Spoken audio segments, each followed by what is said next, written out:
வாங்க இன்னைக்கு கௌரி சமையலறையில பானை பத்தி பார்க்கலாம். பாடியை வந்து நேச்சுரலாவே கூல் பண்ணும்.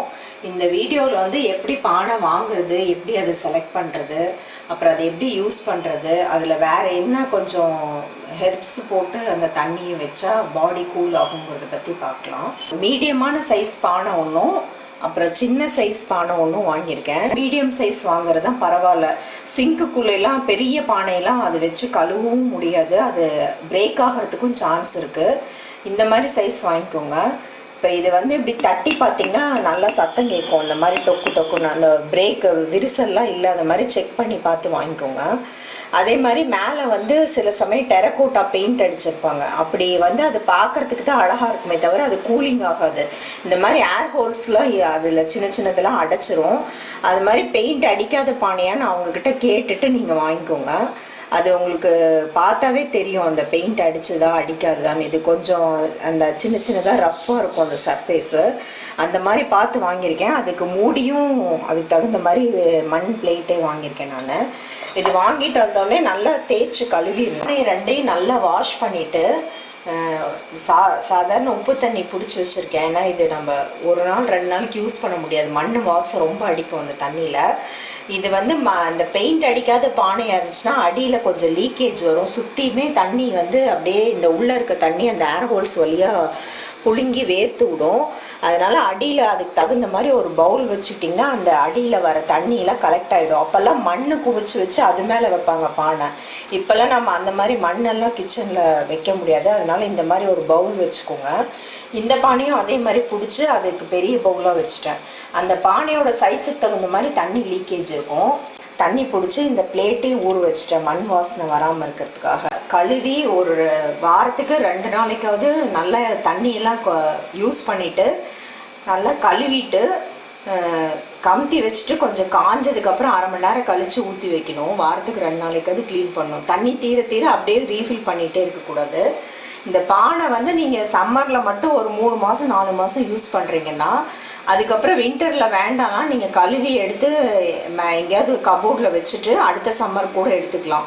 ஒரு 2 சம்மர் வரைக்கும் இந்த பானை யூஸ் பண்ணலாம் நீங்கள் பிரேக் பண்ணாமல் பண்ணியிருந்தீங்கன்னா. இப்போ இந்த ஜக்கு 2 சம்மருக்கு முந்தி வாங்கினேன், இது 3வது சம்மருக்கு வந்திருக்கு. இந்த மாதிரி ஆகிடும், கொஞ்சம் தண்ணி ஊறி ஊறி. அதுக்கப்புறம் அது தானாகவே நீங்கள் தண்ணியோடு எடுக்கும்போது கொஞ்சம் பிரேக் ஆகிடும். ஒரு சம்மர் 2 சம்மருக்கு வரும் ஒரு பானை. நார்மலாக ட்ரிங்கிங் வாட்டர் ஊற்றிக்கலாம். 2-3 மணி நேரத்தில் கூலிங் ஆகிடும். இல்லைனா நீங்கள் நைட் ஃபில் பண்ணி வச்சுக்கிட்டிங்கன்னா அடுத்த நாள் ஃபுல்லாக யூஸ் பண்ணுறது கரெக்டாக இருக்கும். இப்போ இந்த மண் தட்டு போட்டு மூடி வச்சுட்டு ஒரு இது மாதிரி ஜக் மாதிரி வச்சுக்கிட்டிங்கன்னா தண்ணி கை படாமல் இப்படி முண்டு குடிக்கிறதுக்கு வசதியாக இருக்கும். இல்லைனா இப்போ பைப் வச்ச பானைலாம் கூட வருது. ஆனால் அதில் பெயிண்ட் இல்லாமல் டெரக்கோட்டா பெயிண்ட் இல்லாமல் எது வாங்கினாலும் அந்த மாதிரி செலக்ட் பண்ணி வாங்கிக்கோங்க. இதோட மெட்டபாலிசத்தை இன்க்ரீஸ் பண்ணும் இந்த மண்பானை தண்ணி. பாடியோட இம்யூனிட்டி பவரும் இன்க்ரீஸ் பண்ணும். அதே மாதிரி நீங்கள் வந்து சளி பிடிச்சிருந்தா ஐஸ் வாட்டர் அந்த மாதிரி ஜூஸ்லாம் குடிக்க முடியாதுன்னா நீங்கள் இந்த தண்ணியில் பண்ண ஜூஸ்லாம் சளி இருந்து ஃபீவர் இருந்தால் கூட நீங்கள் குடிக்கலாம். தொண்டை வலி இருந்தாலும் இந்த பானை தண்ணி குடித்தா ஒன்றுமே பண்ணாது. அதுலேயே கொஞ்சம் சீரகம் ஓமம் அந்த மாதிரி தண்ணியும் வெட்டி வேர் தண்ணி அது எப்படி பண்ணி இந்த பானையில் போட்டு குடிக்கிறதுன்னு பார்க்கலாம். ஓமம் 1 ஸ்பூன் அளவு எடுத்திருக்கேன். இது பொடியெல்லாம் பண்ண வேணாம், இது தண்ணியில் கொதிக்க வச்சாவே நல்லா எசன்ஸ் இறங்கிரும். அப்படி வேணுன்னா நீங்கள் இப்படி கையில் வச்சு இப்படி நேம்புறதுன்னு சொல்லுவாங்க, இப்படி நேம்பி விட்டு இப்படி தண்ணியில் போட்டுடலாம். நான் கொஞ்சம் தண்ணி மட்டும் கொதிக்க வைக்கிறேன், மீதி வந்து இதில் ஆர்டினரி வாட்டர் கலந்துக்க போகிறேன். இது சீரகம் 1 ஸ்பூன் எடுத்திருக்கேன். இதையும் இந்த மாதிரி பண்ணி விட்டு, இல்லை நீங்கள் அப்படியே கூட போட்டுக்கலாம், அது கொதிக்கும் போது நல்லா எசன்ஸ் இறங்கிக்கும். சீரகம் வந்து அதே மாதிரி தான் சளியை தடுக்கும்.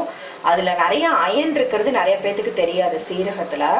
அது வந்து ஹீமோக்ளோபின் லெவலில் ரெகுலராக எடுத்துக்கிட்டிங்கன்னா இன்க்ரீஸ் பண்ணும். அதே மாதிரி சர்க்கரை வியாதியும் கண்ட்ரோல் பண்ணும். டயாபெட்டிக் பேஷண்ட்ஸ்க்கு இம்யூனிட்டி சிஸ்டமும் நம்மளுக்கு இன்க்ரீஸ் பண்ணும். மெயினாக அசிடிட்டி ப்ராப்ளம், அந்த நெஞ்சு எரிச்சல் மாதிரி இருக்கவங்க அந்த சீரக தண்ணி ரெகுலராக குடிக்கிறது வந்து அவங்களுக்கு அதெல்லாம் நல்லா க்யூர் ஆகும்.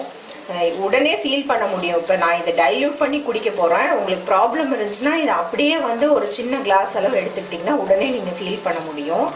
மெட்டபாலிசமும் பாடியோட மெட்டபாலிசமும் இன்க்ரீஸ் பண்ணும். ஸ்ட்ரெஸ் ரிலீஃபாகவும் இருக்கும், நல்ல தூக்கம் வரும். மெயினாக வந்து பாடி வந்து ரொம்ப நல்லா கூல் ஆகும் இந்த சீரகம். அதுவும் இந்த சீரக தண்ணியில் மண்பானையில் ஊற்றி குடிக்கிறது ரொம்பவே நல்லா கூல் ஆகும். பாடியாக எடுக்கும்போது பிரெஸ்ட் கேன்சரும் குடல் கேன்சரும் வராமல் நம்மளுக்கு வந்து இது வந்து ஹெல்ப் பண்ணும். ஓமமும் பாடி கூல் பண்ணுறதுக்கு ஒரு முக்கியமான பார்ட்டு. அதுவும் வந்து இரும்பலை தடுக்கும், ஆஸ்மாவும் கண்ட்ரோல் பண்ணும். அதே மாதிரி டைஜஸ்டிவ் அசிடிட்டி ப்ராப்ளம், கேஸ்ட்ரிக் ப்ராப்ளம்லாம் ஓமம் வந்து உங்களுக்கே தெரியும், ஓம திராவம்னு சொல்லுவாங்க. அந்த காலத்தில் குழந்தைங்களுக்குலாம் உடம்பு கண்டினியூஸாக வயிற்று வலியில் அழுதா ஓம தண்ணி கொடுத்தா உடனே சரியாயிடும். அதே மாதிரி பிரசவம் ஆனவங்க வந்து ஓம வாட்டரை எடுத்துக்கிறாங்க, வெத்தலையில் ஓமம் வச்சு சாப்பிட்றது, இதெல்லாம் வந்து ஒரு பாரம்பரியமான முறை. அது பண்ணுறது வந்து அந்த பிரசவத்துக்கு அப்புறம் உள்ளே இருக்க அந்த புண்ணெல்லாம் அதை சீக்கிரமாக ஹீல் ஆகிறதுக்கு ஹெல்ப் பண்ணும். அதே மாதிரி தாய்ப்பால் நிறைய சுரக்கிறதுக்கும் இந்த ஓமம் ஹெல்ப் பண்ணும். ஏற்கனவே நான் ஹெர்பல் ரசம், செலவு குழம்பு அப்படின்னு ஆட் பண்ணேன். அதுவும் வந்து ப்ரெக்னன்சி பீரியடில் அதே மாதிரி குழந்தை பிறந்தவங்களுக்கும் கொடுப்பாங்க. அந்த குழம்பு அதில் மெயின் இன்க்ரீடியன்ட்ஸ் பார்த்திங்கன்னா ஓமமாக தான் இருக்கும். ஓமமும் சுகர் கண்ட்ரோல் பண்ணுறதுக்கும் ஹெல்ப் பண்ணுது. பிளட் சர்க்குலேஷன் வந்து நல்லா இம்ப்ரூவ் பண்ணும். அதனால ஹார்ட் வந்து நல்லா வேலை செய்யும். வெயிட் குறைக்கிறதுக்கும் ஓமம் வந்து ஹெல்ப் பண்ணும். லேடிஸ்க்கு வந்து அந்த மென்சுரல் பெயின், அந்த வயிற்று வலி அதெல்லாம் வந்து இந்த ஓம வாட்டர் குடிக்கிறதுனால அது குறையும். கொதி வந்துருச்சு, இந்த அளவு கொதிச்சா போதும். இப்போ பார்க்கும்போதே தெரியும் உங்களுக்கு கலர் சேஞ்ச் ஆகிருக்கிறது. இதை ஆஃப் பண்ணிடலாம். நல்லா ஒரு 2-3 மணி நேரம் ஆறிட்டு ரூம் டெம்பரேச்சர் வந்துருச்சு. இந்த எசன்ஸும் நல்லா இறங்கிடுச்சு. இந்த பானையில் வந்து இவ்வளோ பிளெயின் வாட்டர் ஊற்றி வச்சுருக்கேன். அதில் வந்து இந்த ஜீரகம் ஓம தண்ணியை வந்து வடிகட்டி கலக்கி விட்டுக்கலாம். அந்த ஜீரகம் தண்ணியும் பிளெயின் வாட்டரும் கலக்கிற மாதிரி கலக்கி விட்டுட்டு பாருங்கள், இந்த கலர் பாருங்கள் எப்படி இருக்குது. இப்போ இன்னும் கொஞ்சம் மைல்ட் ஆகிடுச்சு.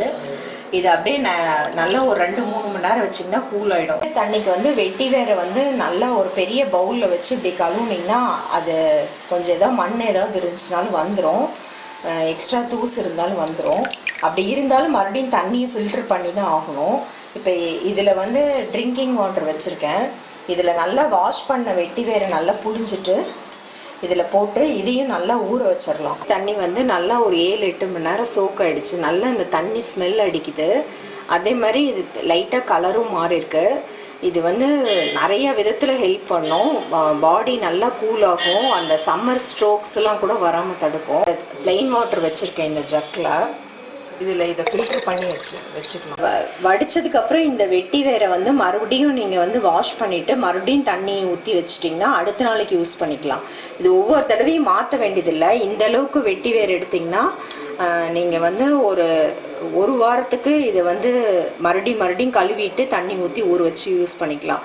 உங்களுக்கே அந்த டிஃப்ரென்ஸ் தெரியும். அந்த தண்ணியில் அந்த ஸ்மெல் குறைஞ்சி போயிடும் ஒரு வாரம் கழிச்சு. அதுக்கப்புறம் இதை எடுத்து போட்டுட்டு வேறு புதுசாக மாற்றிக்கலாம். நீங்கள் அடியில் இருக்க தண்ணியை நீங்கள் வந்து மூஞ்சி கழுவுறதுக்கு, கண்ணு கழுவுறதுக்குலாம் யூஸ் பண்ணுறதா இருந்துச்சுன்னா இது இன்னும் கூலிங் எஃபெக்ட் பண்ணுறதுக்கு சும்மா வெட்டி வேறு ஒரு 10 ரூபாய்க்கு வாங்கினீங்கன்னாவே நிறைய கொடுப்பாங்க. அதில் ஒரு சின்ன கொத்து எடுத்து நல்லா வாஷ் பண்ணிடுங்க. தண்ணியில் போட்டு வாஷ் பண்ணிவிட்டு இதில் போட்டுருங்க இந்த வெட்டி வேரை. அதுக்கு மேலே இந்த பானையை தூக்கி வச்சிட்டிங்கன்னா இந்த லீக் ஆகிற தண்ணி பூரா இந்த வெட்டி வேரில் ஊறி நல்லா அது ஒரு கூலிங் எஃபெக்ட் கொடுக்கும். தண்ணி வடிஞ்சதுக்கப்புறம் இந்த தண்ணி நான் காமிக்கிறேன். ஓவர் நைட்டு இருந்துருச்சு தண்ணி. இது ஆர்டினரி பிளெயின் தண்ணி, இது வெட்டி வேர் ஊற வச்ச தண்ணி, இது சீரகம் ஓமம் ஊற வச்ச தண்ணி. இப்போ இது பாருங்கள், இது அளவு பொறுத்து தான். இது கொஞ்சம் இவ்வளோ குறைஞ்சிருக்கு. அடியில் பெருசாக ஒன்றும் லீக் ஆகலை. இந்த சுற்றியும் வேர்த்து விட்டது தான். இது வந்து நல்லாவே குறைஞ்சிருக்கு. இந்த பானையில் ஒரு 2 டம்ளர் அளவு தண்ணி குறைஞ்சிருக்கு. இது சீரக தண்ணி, இது கம்மியாக குறைஞ்சிருக்கு. இந்த பானையோட அளவு பொறுத்து தான் தண்ணி கம்மியாக குறையும். அடியிலே காமிக்கிறேன், இதில் காமிக்கிறேன் தண்ணி. இதில் அடியில் நாம் வெட்டி வேர் வேறு போட்டு வச்சுருக்கோம். ஒரு 2-3 டம்ளர் தண்ணிக்கு பக்கம் வலிஞ்சிருக்கு.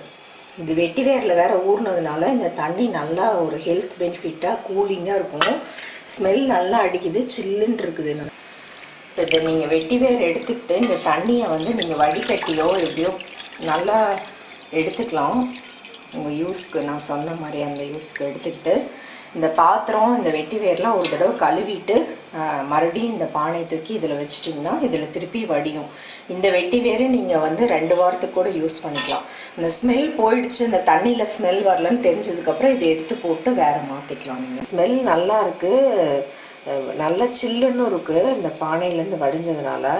இந்த மாதிரி ஒரு சன்னமான டர்க்கி டவல், காட்டன் டவல் வச்சுக்கோங்க. வச்சு இதை நீங்கள் இந்த தண்ணியில் ஃபேஸ் வாஷும் பண்ணலாம் நான் சொன்ன மாதிரி. இல்லைன்னா இந்த மாதிரி ஒரு டவலை நல்லா முக்கி எடுத்துட்டு, சில்லுன்னு இருக்குது, லேசாக புழிஞ்சிட்டு சின்ன குழந்தைங்களுக்கு, பிறந்த குழந்தைங்களுக்கு கூட இந்த டவலில் வந்து வேர்க்குரு ரேஷஸ்லாம் இருந்துச்சுன்னா நல்லா தொடச்சி எடுத்திங்கன்னா அது சரியாயிடும். அதே மாதிரி நாமளும் வந்து எங்கெங்கே சில பேருக்கு முதுகில் கழுத்துலாம் நிறைய வேர்க்குரு வந்துடும். இந்த டவலில் தொடச்சிங்கன்னா அது நல்லா க்யூர் ஆகும். இந்த டவலை அப்படியே வந்து ஃபேஸில் போட்டு சோஃபாவில் சேரில் உட்காந்து ரிலாக்ஸ் பண்ணாங்கன்னா நல்ல ஒரு மூலிகை வாசத்தோடு இந்த கூல் வாட்டர் மைண்டு பாடி எல்லாம் ரிலாக்ஸ் பண்ணி நம்மளுக்கு அந்த உடம்புல இருக்க ஹீட்டையும் எடுத்துரும். நானும் கூட கிச்சன் வேலை முடிச்சுட்டு ரொம்ப ஒரு மாதிரி கிச்சனில் வெயிலாக இருக்கிறதுனால அடுப்புக்கிட்டே நிற்க முடியல. ஃபேஸ்லாம் கழுவிட்டு இந்த டவலை போட்டு கொஞ்சம் ஒரு 10 நிமிஷம் ரிலாக்ஸ் பண்ணேன்னா நல்லா ரிலாக்ஸ் ஆகுது. இதில் வெட்டிவேர் தண்ணி வச்சுருக்கேன், இதில் சீரகம் ஓமம் தண்ணி வச்சுருக்கேன். இது ரெண்டும் ஃப்ளாட் பாட்டமாக இருக்கிறதுனால அப்படியே வச்சுக்கலாம், அடியில் எதுவும் பாத்திரம் தேவையில்லை. இதில் தண்ணி லீக்கேஜும் ரொம்ப கம்மியாக தான் இருக்குது.